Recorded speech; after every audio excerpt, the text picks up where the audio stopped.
என்னை தீண்டி விட்டாள் தீரி தூண்டி சார், விட்டாள் நான் எல்லாம் என்னை வந்ததுல என்ன நானே பாத்துக்கிட்டே நம்மளுக்கு ஒண்ணும் புரியல. தொலைத்து- ஏய் சார் வேலை செய்யாம அப்படி என்னடா முடிய பார்த்துட்டு இருக்க? சார் இது ஆளோட முடி. ஏன்டா உன் யாவார்த்தமா அவன் போட்டா வச்சிருப்பான், மோதிரம் வச்சிருப்பேன், ராக்கடி கிளிப்பு இப்படி வச்சிருப்பான். நீ என்னடா முடிய தூக்கி வச்சுட்டு இருக்க? சார் ஒருவேளை ஆளு பிடிக்கலன்னு சொல்லிட்டானா செய்வன வைக்கிறதுக்கு தான். செய்வன ஆமா என்னடா இப்படி இறங்கிட்டீங்க? கன்ஃபார்ம் செய்வன தான். வர்றான். ஏய் இது என்னடா இப்படி இருக்கியான்? ஆமா நீ ஏதாவது முடி வச்சிருக்க? ஏன் இல்ல? ஏன் இல்ல முடி நரைச்சு போய் வெள்ளையா இருக்கு. ஆமா சார், வயசானவங்க முடியும். வயசான முடியா? அப்படி யாரா அது? நீங்க தான் சார். நானா? ஆமா சார்.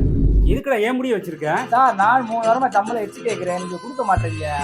இந்த வாரம் பாப்பேன், இல்லாட்டி வச்சிட வேண்டியதுதான். வச்சிருக்கியா? ஏய் இங்க வாடா சூப்பர்வைசர்.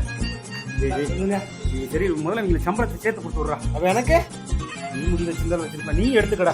எப்பா டேய் அந்த முடிய போடுறா சாமி. சார் இந்த முடி தேவைப்படுது சார். தேவைப்படுமா? சார் கொஞ்சம் தள்ளிக்கிங்க, இதே சம்பளம் ஏத்தி கொடுக்குறீங்க. என்னடா சம்பளம் வாங்குறதுக்கு என்னென்ன ஐடியாலாம் பண்றாங்க? எப்பா உயிரோடலே வளர்றாங்க.